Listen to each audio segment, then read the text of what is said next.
السلام علیکم ورحمۃ اللہ وبرکاتہ۔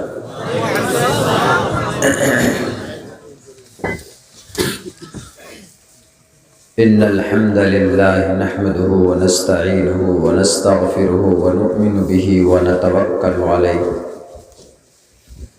ونعوذ باللہ من شرور انفسنا ومن سیئات اعمالنا من يهده الله فلا مضل له ومن يضلله فلا هادي له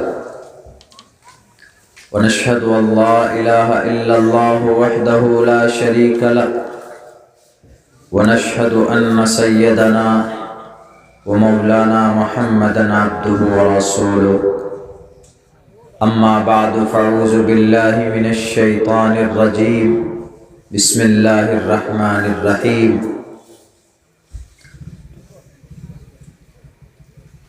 وقال فتية آمنوا بربهم وزدناهم هدى وربطنا على قلوبهم وقال الله تبارك وتعالى في القرآن المجيد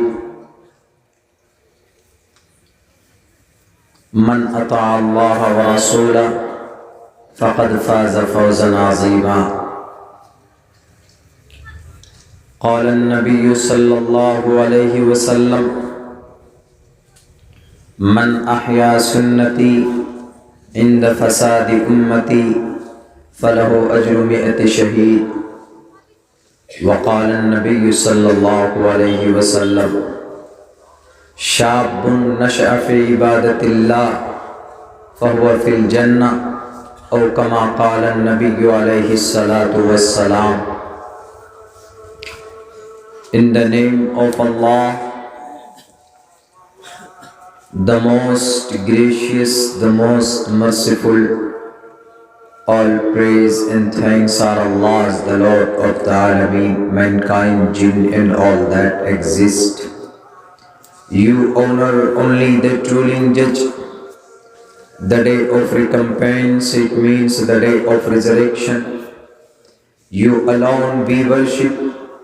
You alone we ask for help, each and everything. Guide us to the right path, to the straight way. Praise be to Allah, peace and blessings on the Prophet of Allah, his descendants and all of his companions. We seek refuge in Allah from Satan the rejected and accursed. O my Lord, expand me my breast, ease my task for me, and remove the impediment so they may understand what I say.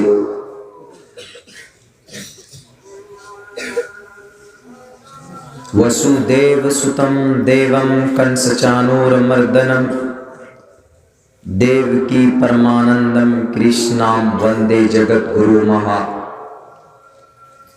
Matraman Pitraman Charyavan Purusho Vedaha Prashasta Dharmiki Viditi Yashasa Masmagamaha Drishtiputam Vastraputam Jalam Pabhet Satyaputam Vaded Vacham Shanno Om Shanno Mitra Shanno Varuna Shanno Bhavat Varyama Shanna Brahma Brihaspati Namo Brahmane Namaste Vayu Tameva Pratiksham Brahmasi. Om Shanti, Om Shanti, Om Shanti.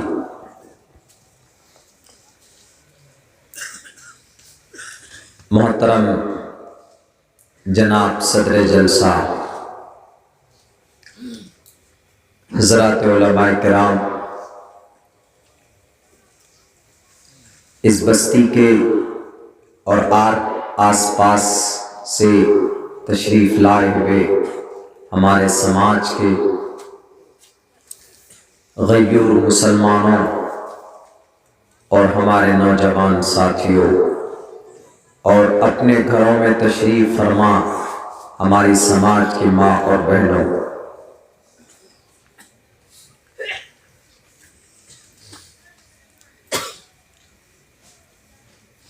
اس مبارک مجلس کو منعقد کرنے میں جن نوجوان ساتھیوں نے، اس بستی کے ذمہ دار لوگوں نے، ہمارے نوجوان دوستوں نے بڑی محنت اور قد و کاوش کی ہے،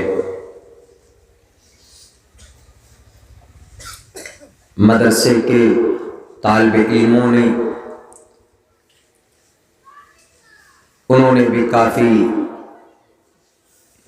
محنت اس پروگرام کو منعقد کرنے میں۔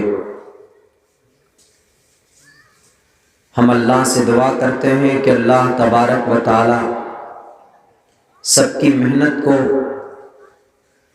جس اعتبار سے جنہوں نے شرکت کی اس پروگرام کو منعقد کرنے میں، اللہ سب کو حشر کے میدان میں نجات کا ذریعہ بنائے ان کی محنت کو۔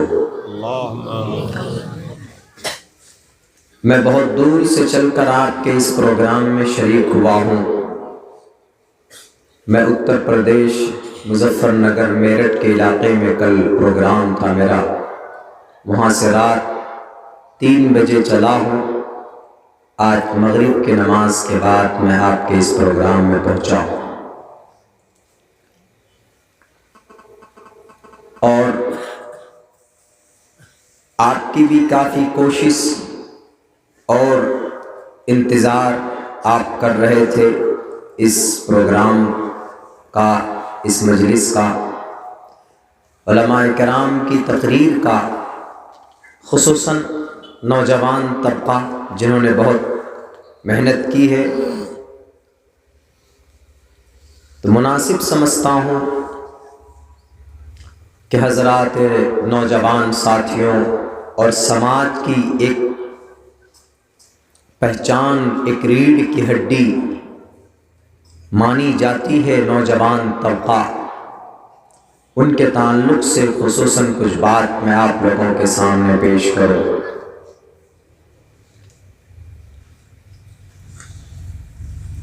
میرے ساتھیوں،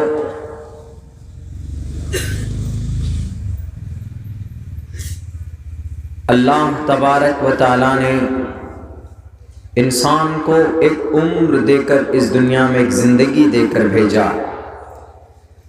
اس زندگی کے کچھ حصے ہیں، بچپن کا ہے، جوانی کا ہے، بڑھاپے کا ہے۔ اس پوری زندگی میں جو مکھن اور جو قیمتی وقت ہے انسان کا، وہ بیچ کا ہے، جوانی کا ہے، جوانی نوجوانی کا۔ بچپن کو بھی مائنس اور بڑھاپے کو بھی مائنس کیجیے آپ، جو آپ کی زندگی کا بہتر حصہ، قیمتی حصہ ہے، وہ 20 سال سے شروع ہو کر 45-50 سال تک پہنچتا ہے۔ بہت قیمت اس زندگی کی اور اس حصے کی ہے۔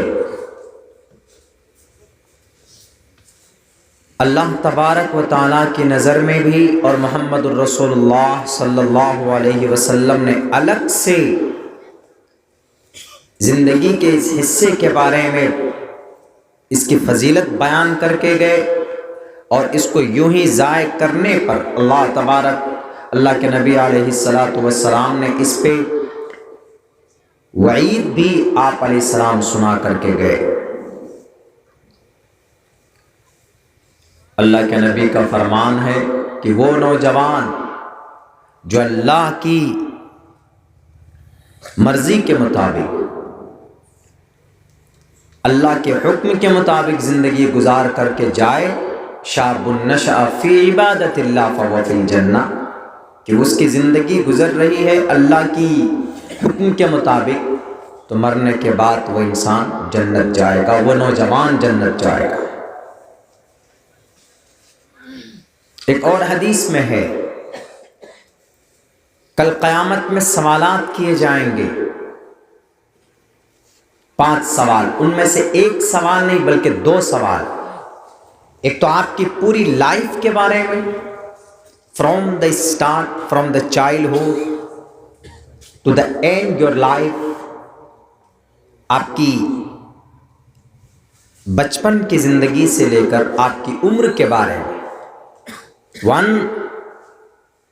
عمرہ فیما افنا فیما ابلا، اس طرح کے الفاظ احادیث میں کہ اپنی جوانی کہاں بتا کر آئے، اپنی عمر کہاں کھپا کر آئے۔ عمر کے بارے میں جب پوچھ لیا تو پوری عمر آ گئی، بچپن سے لے کر بڑھاپے تک کی، لیکن نہیں، اللہ کے نبی نے الگ سے سوال قائم کیا کہ اس پوری عمر میں ایک اور سوال ہوگا، وان شبابہ فیما افنا، کہ جو آپ کا مکھن ٹائم تھا زندگی کا، جب آپ کے رگوں میں طاقت تھی، جب آپ کے خون میں گرمی تھی، جب آپ کی ہڈیاں مضبوط تھی، وان شبابہ فیما افنا، اس وقت کی زندگی کہاں تھی تمہاری، جوانی کی زندگی۔ حالانکہ پہلے پوچھ چکا ہے، جب اللہ کل قیامت میں جب پوچھ لے گا عمر کے بارے میں، عمر کہاں بتا کر آئے، کہ اللہ یہاں یہاں یہاں، لیکن نہیں، الگ سے سوال قائم کیا جاتا ہے، جوانی کہاں؟ سوشل میڈیا میں یا فیس بک پہ یا واٹس ایپ پہ یا سڑکوں کے کنارے بیٹھ کر صرف وقت کو ضائع کیا، یا موبائلوں میں میکس پلیئر پر یا ہاٹ اسٹار ڈزنی ایپ، آج کل تو وہ ڈاؤن لوڈ ہوتے، اس پہ فلمیں دیکھنے میں، گانے سننے میں۔ ون شبابہ، اللہ کو معلوم ہے، اللہ جانتا تھا کہ یہ جوان ہوں گے، ملٹی میڈیا اینڈرائڈ موبائل ان کے پاس آئے گا اور یہ فلمیں دیکھیں گے، یہ گانے سنیں گے۔ کب؟ جب ان کی عمر 14 سال ہو جائے گی۔ when he will be young blood and become young generation, and that time he will do and bad thing in their society، یہ اپنے سوسائٹی میں یا اپنے معاشرے میں غلط کام کریں گے۔ اس لیے اللہ کے نبی کے ذریعے بیان کروایا کہ بتا دو کہ تمہاری جوانی یوں ہی نہیں ہے، ہم نے تمہیں صحت اور تندرستی عطا کی ہے۔ پوچھنا وان شبابہ فیما افنا، جوانی کہاں بتا کر آئے۔ میرے نوجوانوں، میرے ساتھیوں، ہم لوگ سمجھتے ہیں کہ چلو ابھی تو جوانی ہے، تھوڑا عیش موج مستی کر لیتے ہیں، بعد میں جب عمر تھوڑا ہو جائے گی، جب زیادہ عمر دراز ہو جائیں گے، تب ہم لوگ جا کے نماز پڑھیں گے۔ آپ کی جان کی، آپ کی موت کی کوئی گارنٹی نہیں ہے، کوئی نہیں جانتا، نہ ہماری نہ آپ کی نہ کسی کی۔ ہم نے کہیں پہ شاید کسی جگہ بولا بھی ہے کہ ہمارا ایک دوست تھا، وہ نماز بہت چھوڑتا تھا پڑھنے کے زمانے میں، ہم ان کو تنگ ہو جاتے تھے، ارے نماز پڑھو۔ ہم لوگ جب اپنے مدرسے سے 24 گھنٹے کی ترتیب ہوتی تھی جاتے تھے، ان کو بھی پکڑتے تھے، چلو کہیں جا کر نماز کی پابندی ہو جائے۔ وہ ہمیشہ بہانے کرتا تھا، ارے مولانا عبداللہ جاؤ، ابھی تو پوری زندگی باقی ہے، ابھی تو میں صرف 14 سال کا ہوں، پوری زندگی باقی، جب ہو جاؤں گا 20 سال 25 سال کا، جب میرے بال سفید ہو جائیں گے تب پڑھیں گے نماز۔ 15 اگست سے ایک دن پہلے یہ بات ہوئی تھی ہماری اور اس کی، خادم الاسلام ضلع ہاپوڑ اتر پردیش میں نام اس کا نہیں لوں گا، اللہ اس کی مغفرت فرمائے۔ 15 اگست سے پہلے ایک دن جمعرات کا دن تھا،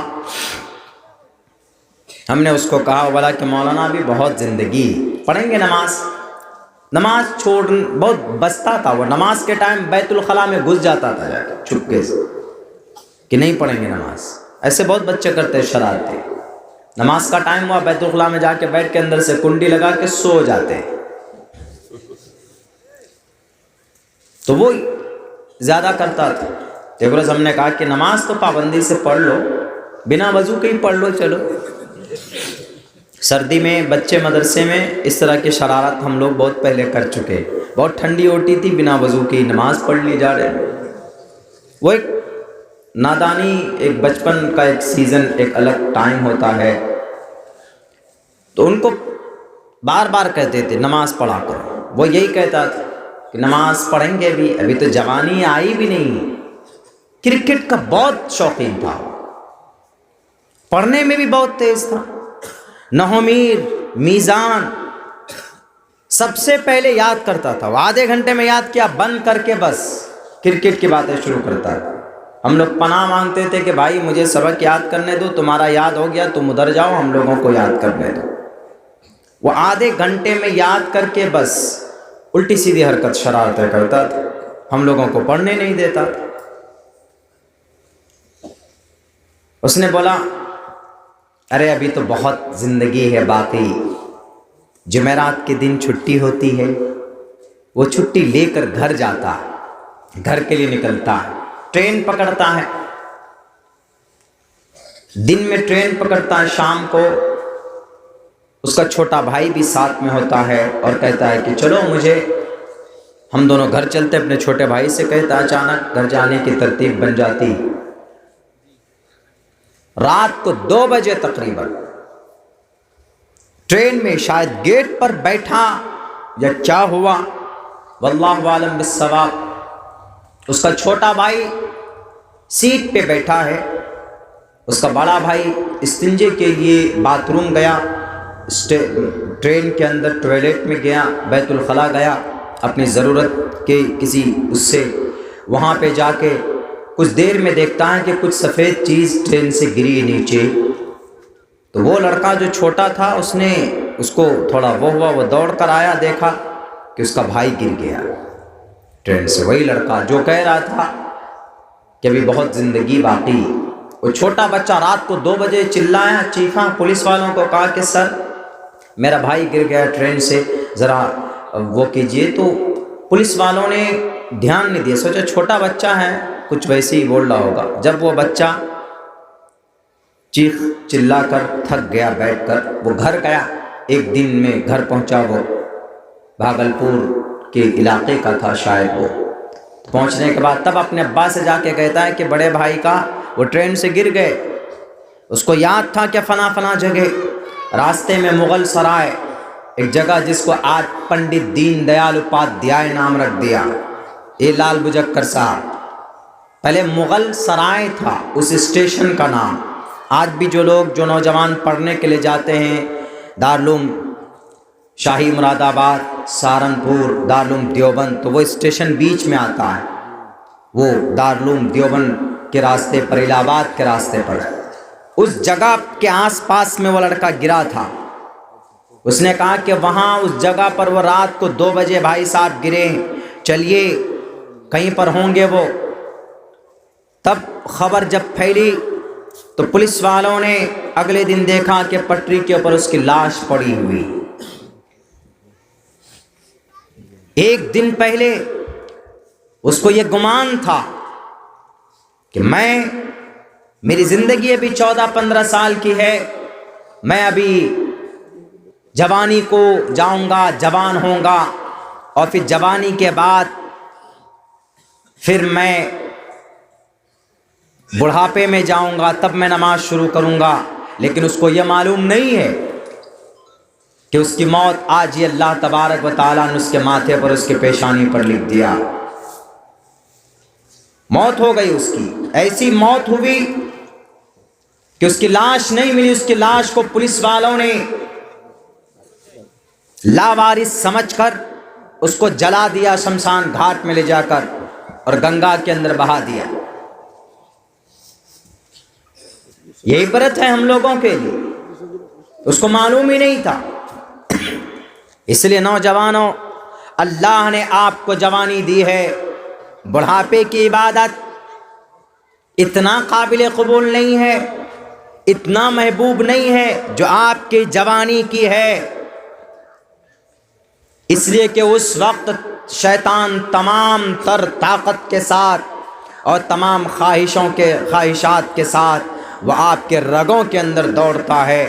آپ اس کو کنٹرول کر کے جب اللہ سے ڈر کر آپ کا ماتھا مسجد میں جھکتا ہے تو اللہ تبارک و تعالی زیادہ خوش ہوتے ہیں آپ کی جوانی کی عبادت کو دیکھ کر.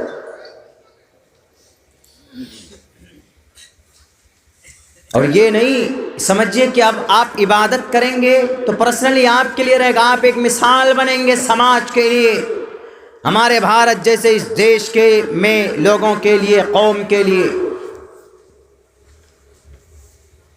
اور یقیناً تاریخ گواہ ہے کہ جب قوم کا نوجوان طبقہ آگے بڑھا ہے تو وہ قوم ترقی کی طرف گئی ہے. اس لیے کہ قوم کا مکھن اور ریڑھ کی ہڈی جوان طبقہ ہے. جوانی بگڑ جائے، شراب پینے لگ جائے، عیاشی کرنے لگ جائے، نبی پاک علیہ السلام کی سنت کا جنازہ نکال دے، شریعت سے کوئی واسطہ نہیں، قرآن سے کوئی تعلق نہیں، احادیث سے کوئی جان پہچان نہیں، نبی پاک علیہ السلام کی سنت ان کی زندگی میں نہیں، تو پھر وہ قوم وہ جوانی کس بات کی ہے؟ اسی لیے کل قیامت میں پوچھا جائے گا جوانی کو پیورٹی دے کر پرٹیکولر وان شبابہ فیما افنا. جوانی بولو، جوانی 14 سال سے لے کر 53 سال کی 50 سال کی زندگی تمہاری کہاں بھی تھی وہ بتاؤ پہلے لا کر. اس سے پہلے کیا کیا تم نے؟ نہیں پوچھوں گا. I will not ask you before 14 years. 14 سال سے پہلے تم کیا کرتے تھے میں نہیں پوچھوں گا. 14 سال کے بعد ایک دن بھی آپ کے اوپر اگر ہو جاتا ہے تو شریعت کے سارے احکامات آپ کے اوپر نافذ ہو جاتے ہیں، شریعت کی نظر میں آپ مکلف بن جاتے ہیں. اس لیے میرے نوجوانوں کم سے کم 5 وقت کی نماز کی حفاظت یہ ضروری ہے. یہ آپ کر لیں، چھوٹے موٹے جو گناہ کرتے ہیں آپ انشاءاللہ تبارک و تعالی اللہ اس کو خود بخود نماز کی برکت سے دور کرے گا. ان الصلاۃ تنہی عن الفحشاء والمنکر، کہ بے شک نماز بے حیائی بری باتوں سے روکتی. ہمیں یقین بھی تو نہیں ہے نا، ہمارے قرآن پر قرآن کی آیت ہے، یہ قرآن کے الفاظ ہیں، یہ وہ قرآن جو 1450 سال پہلے جس انداز میں نازل ہوا تھا اسی انداز میں وہ قرآن موجود. ایک لفظ لا شک لا ریب، کوئی تبدیلی نہیں اور کوئی شک نہیں. آج اسی انداز میں پوری دنیا کے اندر وہ دندناتا ہوا قرآن موجود ہے. ہمیں یقین بھی تو ہونا چاہیے نا. ہمیں یقین ہی نہیں کہ جناب مولانا ان الصلاۃ تنہی عن الفحشاء والمنکر کہ یقیناً نماز بے حیائی بری باتوں سے روکتی ہے. ہم تو دیکھتے ہیں کہ مولانا بہت سارے لوگ ہیں جو نماز پڑھتے ہیں لیکن گناہ کرتے ہیں. تو اس کا مطلب یہ ہے قرآن کی آیت غلط نہیں ہے بلکہ اس کی نماز کے اندر کوئی نہ کوئی کمی ہے، اس کی نماز کے اندر کوئی نہ کوئی چوک ہے. ابھی نماز کے اندر مکمل خلوص نہیں ہے، نماز کے اندر کوئی نہ کوئی کمی باقی ہے جس کو دور کرنا دیٹس ویری امپورٹنٹ. میرے بھائیوں، میرے نوجوان ساتھیوں، ہمارے بہار میں ایک DIG صاحب ریٹائر ہوئے. وہ ابھی آج کل کیا کرنے لگے ہیں، ایسے سبھاؤں میں جاتے ہیں اور اپنی گرنتھ کا کتھن کرتے ہیں، لوگوں کے سامنے تلاوت کرتے ہیں، پڑھتے ہیں وہ، اور خوب زور زور سے پڑھتے ہیں. دھرم چھیترے کروچھیترے سمویتا یوتسوہ اوم شنو ورونا شنو مترا شنو بھوت وریما شنا برہما برہسپتی نمو برہمنے نمستے وایو تمیو پرتیکشم برہماسی وسودیو ستم دیوم کنس چانور مردنم دیوکی پرمانندم کرشنام وندے جگت گرو مہا. سنسکرت میں ہے، ان کی شاستر ہے، لیکن ان کو یقین ہے کہ یہ جو ہماری شاستر میں جو سینٹینس ہے، جو ایش وانی ہے، یہ یقیناً ایش کی وانی ہے، یعنی یقیناً ان کے پرماتما کا کلام ہے. ان کو یقین ہے، حالانکہ وہ کب آیا، کس پر آیا، کہاں آیا، دے ڈونٹ نو، وہ نہیں جانتے.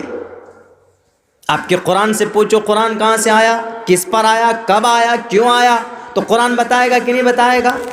آپ قرآن سے پوچھئے کہ قرآن تم کہاں سے آئے، تو قرآن کہے گا وَإِنَّهُ لَتَنزِيلُ رَبِّ الْعَالَمِينَ، میں رب کا کلام ہوں۔ اچھا قرآن تم کیوں آئے دنیا میں؟ what is need to send down to the earth، کیا مقصد ہے تمہارا دنیا میں آنے کا؟ تو قرآن کہے گا ہدی للناس، انسانوں کی ہدایت کے لیے آیا۔ قرآن تم آئے کیسے؟ نزل بہ الروح الامین، جبرائیل امین کے ذریعے آیا۔ اچھا قرآن تم آئے کہاں پہ ہو؟ تمہاری اوترت نازل ہونے کی جگہ کیا ہے؟ علی قلبک، محمد رسول اللہ کے سینے پر، وہاں پر نازل ہوا ہو۔ ایک ایک سوال کا جواب قرآن دیتا ہے نا، صاف صاف لفظوں میں۔ اچھا قرآن تمہاری کوالٹی کیا ہے؟ یہاں قرآن رکھا، تمہاری پہچان کیا ہے، اسٹیٹس کیا ہے in front of the other authentic books، اور دوسرے دھرم شاستروں کے بیچ میں، بائبل کے بیچ میں، متا کے بیچ میں، مرقس کے بیچ میں، آواستھا کے بیچ میں یہ کتاب ہے، رگ وید، یجروید، سام وید، اتھرو وید، ان کے بیچ میں تمہاری پہچان کیا ہے؟ قرآن بتاؤ۔ تو قرآن کہے گا ذالک الکتاب لا ریب فیہ، یہ ایسی کتاب ہوں میں، مجھ میں کوئی شک ہی نہیں۔ بتایا ایک ایک ورڈ۔ اچھا قرآن کیا تمہارے میں تبدیلی ہو سکتی ہے؟ تو قرآن کہے گا بالکل نہیں، لا تبدیل لکلمات اللہ۔ قرآن رب ذوالجلال کا کلام ہے، یہ کبھی کوئی بدل نہیں سکتا۔ کچھ لوگ مینڈک کے طرح اچھلتے ہیں، ہم قرآن میں یہ بدل دیں گے، سپریم کورٹ میں چلے جاتے ہیں۔ تم سپریم کورٹ کیا، تم دنیا کے سب سے بڑے کورٹ پہ چلے جاؤ تو قرآن کے ایک زبر کو تم نہیں بدل سکتے۔ تم مٹ جاؤ گے، چلے گیا نا جیل، کون؟ وسیم آنند، وسیم رضوی نہیں، اب تو وہ جیتندر تیاگی ہو گیا نا، وہی لے کے چلے 26 آیت کو، جی سپریم کورٹ کے جج صاحب یہ 26 آیت نکال دو، کیوں؟ تمہارے باپ کے گھر سے لائے ہو۔ ارے یہ ایشور، یہ گرنتھ ہے، وہ چلے بدلنے کے لیے کہ جی نکال دیجئے اس کو، وہاں سے قرآن سے نکال دو جی، کیوں؟ اس میں آیت ہے، کیا کس لیے ہے؟ جی اس میں لڑنے کی آیت ہے، مارنے کی آیت ہے، قتل کی آیت ہے۔ ارے تم نے پڑھا ہی نہیں ہے اس قرآن کو۔ یہ قرآن وہ ہے جو 24 گھنٹے میں جن جن چیزوں کی ضرورت انسان کو پڑتی ہے، جن جن مسائل کو، ان تمام مسائل کا حل قرآن کریم کے اندر، قرآن کے ذریعے سے احادیث مبارکہ کے اندر تفصیل کی گئی، بتائی گئی۔ کوئی بھی ایسا مسئلہ نہیں ہے جو قرآن سے، حدیث سے، شریعت سے اس کا حل نہ نکالا جائے۔ کہیں نہ کہیں دلالت النص، اشارت النص، اقتضاء النص وجود ہے کسی نہ کسی درجے میں۔ اللہ تبارک و تعالیٰ نے بیان کیا ہے اس قرآن کریم کے ذریعے سے دنیا کے اندر کیا کیا مسائل پیش آئیں گے، اللہ نے بیان کیا۔ چلے گئے جناب پلیٹ فارم چھوڑ کر کے، کس لیے؟ دشمنی کی وجہ سے نہیں جی قرآن میں یہ ہے، قرآن میں وہ ہے۔ کیا ہے قرآن میں؟ جی قرآن میں یہ آیت ہے یا ایھا النبی حرض المؤمنین علی القتال۔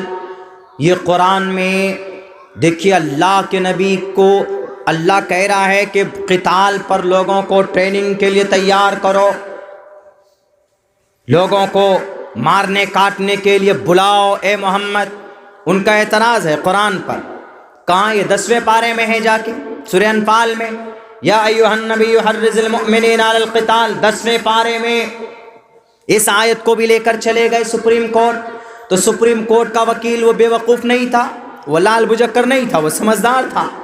اس نے کہا کہ وسیم آنند جی، وسیم رضوی سے میں نے اس کا نام وسیم آنند بنایا، وسیم آنند، چونکہ وہ ایک یتی نرسنگھا آنند کے دوست بنے نا۔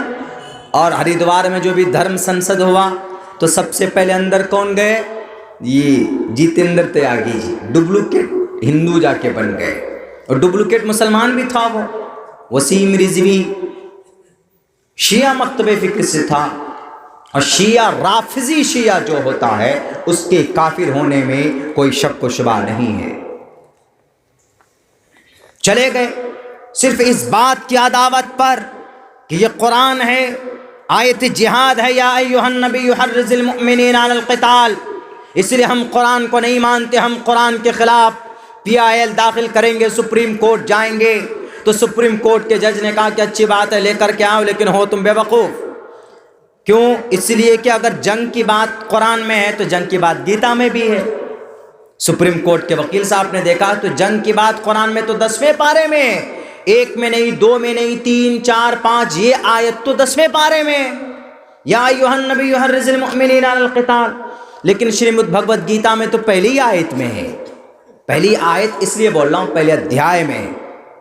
سپریم کورٹ کے جج صاحب تو بے وقوف تھا نہیں ان کی طرح، وہ تو پڑھا لکھا آدمی تھا۔ انہوں نے کہا کہ وسیم آنند جی، وسیم رضوی جی، اگر آپ کے مطابق ہم یہ قرآن کریم کے اوپر کہیں گے کہ یا ایھا النبی حرض المؤمنین علی القتال، اس آیت کو اٹھا کر پھینک دیا جائے، نکال دیا جائے 10ویں پارے سے، وہاں سے اس صورت سے، اور بھی جو اس طرح کی آیت ہیں جس میں قتال کا بیان ہے، تو پھر تو مجھے شریمد بھگوت گیتا کے شروع میں 4-5 منترکوں کو نکال کر پھینکنا پڑے گا۔ کیوں؟ اس میں شروع میں ہی وسودیو سوتم دیوم کنس چانور مردنم دیوکی پرمانندم کرشنم وندے جگت گرو مہا، یہ بسم اللہ کے طور پر ہے۔ شریمد بھگوت گیتا جب آپ کھولیں گے، ہندو بھائیوں کی بہت مہان کتاب ہے وہ، جب آپ شروع میں دیکھیں گے تو شروع کے اندر جو فرسٹ پیج کے شروع میں یہی منتر لکھا ہوا، کیا؟ اوم۔ میں خطبے کے اندر بہت پڑھا کرتا ہوں، ابھی بھی میں نے پڑھا ہے، بیچ سے پڑھا ہے۔ اس کا مطلب ہی ایک ایشور بات ہے اس کا، یعنی یہ سمجھ لیجیے، آپ بسم اللہ کو مان لیجیے، جیسے ہم لوگ برکتاً کسی بھی نیک کام کو شروع کرنے سے پہلے بسم اللہ پڑھتے ہیں، ویسے وہاں پر لکھا ہوا۔ لیکن باضابطہ قرآن کریم کی شروعات کہاں سے؟ الحمدللہ رب العالمین سے ہے، الف لام میم ذالک الکتاب سورہ بقرہ ہے، اس سے پہلے سورہ فاتحہ ہے۔ تو ایسے ہی شریمد بھگوت گیتا کا جو پہلا شلوک ہے، پہلا منتر ہے، دھرم چھیتر کروچھیتر، مطلب لڑائی کا میدان، پہلا منتر ہے، پہلی آیت، دھرم چھیتر کروچھیتر سمویتا یوتسوہ مامکا پانڈواشچ کم کروت سنجیا، سنجے بتاؤ مجھے میدان میں، جنگ کی میدان میں کیا کیا ہو رہا ہے، what is happening between my child, Sanjeev کو کہہ رہا ہے اس وقت کا ان دونوں بچوں کے، کورو اور پانڈووں کے ابا، کہ ذرا مجھے بتاؤ وہاں پر کیا ہو رہا ہے۔ ایو مکتوا جنا سنکھیو رتھو پستوپواوشت وسرج شرم چاپم شوک سموگنمانسا کتستوا کشملدم وشمے سمپستتم اناریہ جشتم سورگیم کیرتی کرم جناہ۔ یہ اخیر کے جو 2 منتر ہیں، یہ کون کہہ رہا ہے؟ یہ کرشن جی۔ کرشن جی کون؟ ہمارے ہندو بھائیوں کا 8واں اوتار خدا، ان کا پرماتما دریودھن، پانڈووں کورووں کا 100 بھائی 100 لوگ، ان کا سب سے بڑا بھائی دریودھن کو آ کر کرشن جی نے کہا کہ اے دریودھن، میں تم کو کہتا ہوں تم جنگ مت کرو، تم لڑائی مت لڑو، لیکن جب دریودھن نے کہا کہ میں جنگ کروں گا، مقابلہ کروں گا، میں اپنے پانڈووں کو زمین کا ایک حصہ نہیں دینے والا ہوں، تم کون ہوتے ہو مجھے روکنے کے لیے؟ ایک چھوٹے سے بالک بن کر کرشن جی گئے تھے دریودھن کے پاس، لیکن انہوں نے جب منع کر دیا تھا، تب شری کرشن جی نے کہا، شری ارجن کو کہا، پانڈووں کا جو بھائی، جو 5ویں بھائیوں کا جو ارجن تھا، جو سب سے زیادہ چالاک تھا، جو مہا بھارت کا ہیرو مانا جاتا، اس کو کہا کہ ارجن اٹھاؤ ہتھیار، ہردے دوربلیم شدرم، اٹھاؤ ہتھیار، مقابلہ کرو کن کا؟ دریودھن کا۔ وہاں پر ارجن کو کون کہہ رہے ہیں؟ کرشن جی پرماتما۔ اگر وہاں پر مہا بھارت کے میدان میں ان دریودھن چونکہ غلط تھا، اگر ان کو تلوار اٹھانے کی پرمیشن پرماتما دے سکتا ہے، تو نبی پاک علیہ الصلوۃ والسلام کو بھی کفار اور باطل کے سامنے ظالموں کا دمن کرنے کے لیے اگر اللہ تبارک و تعالی آرڈر دیتے ہیں، یا ایھا النبی اے نبی حرز المؤمنین علی القتال، آپ اٹھاؤ مسلمانوں کو اور کہو کہ اٹھاؤ تلواریں۔ جو یہ سماج کے جو ناسور ہیں، جو سماج میں شراب پی کر، جو سماج میں جوان بیٹیوں کی عزت کو لوٹتے ہیں، جو سماج کے اندر یہ دجل کرتے ہیں، دنگا فساد پھیلاتے ہیں، ان میں سے ایک ایک کو چن کر مارنے کی ضرورت۔ جیسے مہا بھارت میں ارجن کو کہہ رہے ہیں کرشن جی کہ دریودھن کے خلاف ہردے دوربلیہم کا مطلب ہے کہ اٹھاؤ، بزدل مت بنو۔ جب وہاں پر موجود ہے تو قرآن میں بھی اگر اللہ کے نبی کو اللہ کہہ رہا ہے ظالموں کے مقابلے کے لیے، تو پھر پوچھئے اس ڈپلیکیٹ وسیم آنند جی کو، جیتندر تیاگی کو بے پیندی کا لوٹا کدھر بھی لڑک جاتے۔ ان سے پوچھئے کہ کیا خامی نظر آئی تمہیں؟ ارے وہاں اگر تم قرآن میں یا ایھا النبی حرض المؤمنین کو دیکھ کر اگر تمہارا من بدل گیا کہ نہیں جی تو قتال پہ بات کر رہے ہیں، تو شریمد بھگوت گیتا کے اوپر بھی ایک تو لٹریچر لکھو، درخواست لکھ کر سپریم کورٹ لے کر جاؤ اور کہو کہ سر 5-5 قرآن میں تو شروع میں کہیں پر بھی جنگ کی بات نہیں ہے، الحمدللہ سورہ فاتحہ پڑھ لیجئے، کہیں پر جنگ کی بات نہیں، امن کی بات، شانتی کی بات، لیکن شریمد بھگوت گیتا جب دیکھیں گے تو شروع سے ہی وہاں پر جنگ کی بات ہے۔ مجھے اعتراض نہیں ہے شریمد بھگوت گیتا پر، کیوں؟ اس لیے کہ بوقت ضرورت جنگ کرنا ضروری ہو جاتا ہے۔ تو جنگ کس سے؟ ہمارے بھارت ہے، یہ بھارت ملک ہے، اگر قریب میں چائنا اگر گڑبڑی کرے گا تو کیا ہمارے دیش کی پردھان منتری جی کو ضروری ہوگا کہ نہیں ہوگا کہ جنگ کریں، ان سے مقابلہ کریں؟ ضروری ہوگا۔ تو بوقت ضرورت جنگ کرنا ضروری ہے کہ نہیں؟ تو ایسی بوقت ضرورت محمد الرسول اللہ نے جنگ کی ناستکوں سے، ایشور کے نافرمان بندوں سے، اللہ کے نافرمان بندوں سے، لیکن جناب ان کو سمجھ میں ہی نہیں آتی، بس وہ لے کر پہنچ گئے۔ تو سپریم کورٹ کا جو جج تھا اس نے کہا کہ وسیم آنند جی ایک کام کیجئے، آپ کی یہ جو درخواست ہے جو قرآن کے خلاف آپ لکھ کر لائے ہو، یہ اپنے کان میں لا کر جا کے گھسا لیجئے، اور ایک کام کیجئے، آپ نے کورٹ کا ٹائم ضائع کیا، 50,000 روپیہ بھی لا کر دیجئے۔ 50,000 روپے کا جرمانہ لاگو ہوا اور کیس ریجیکٹ ہو گیا۔ میرے بھائی یہ وہ قرآن، اغیار اس کی تصدیق کرتے ہیں غیر، لیکن ہم لوگوں کو وشواس قرآن پڑھنے۔ میں نے کہا نا ایک ایک چیز، رگ وید سے پوچھے کہاں سے آیا، چپ چاپ نہیں بتائے گا۔ یجروید سے پوچھے کہاں سے آیا، نہیں بتائے گا۔ سام وید سے پوچھے کہاں سے آئے، نہیں بتائے۔ بائبل سے پوچھئے نا، بائبل کرسچنوں کی کتاب، پوچھے کہ کہاں سے آیا، where did you come from، نہیں بتائے۔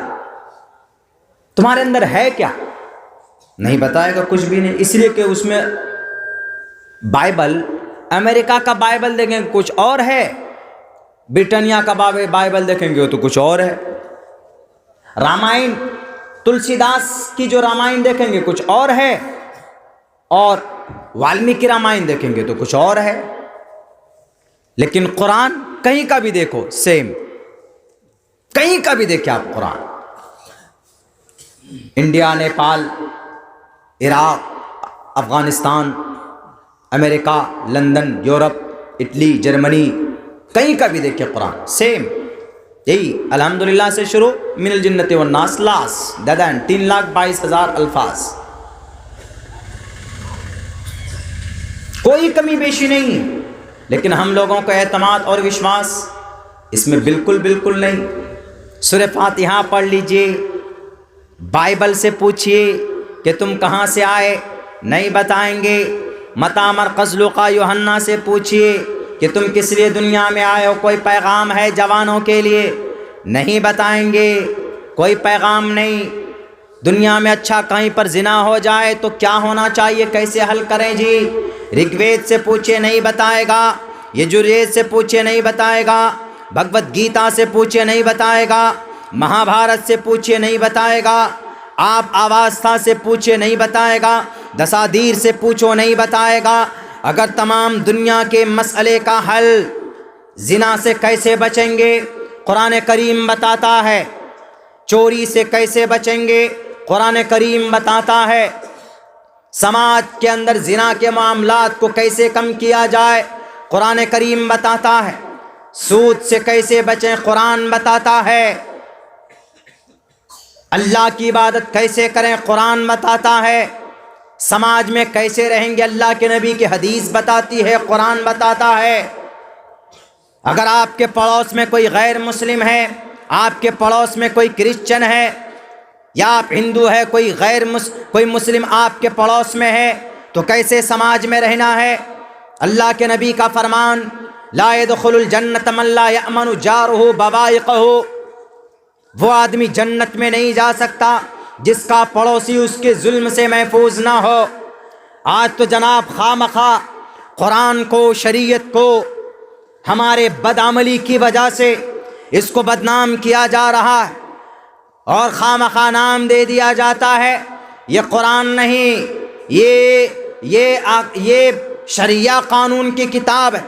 ارے یہ شریعہ قانون کی کتاب ہے تو باعث رحمت ہے، بے وقوفو، تم پڑھ کر تو دیکھو۔ شریعہ قانون کا مطلب جس اللہ نے تم کو بنایا منی کے ناپاک قطرے سے، سب سے پہلے اس اللہ کو ایک ماننا شریعہ قانون کا سب سے پہلا تقاضا ہے۔ کیا یہ گناہ ہے؟ جس اللہ نے تم کو بنایا اس اللہ کو ایک ماننا گناہ ہے؟ بالکل گناہ نہیں ہے۔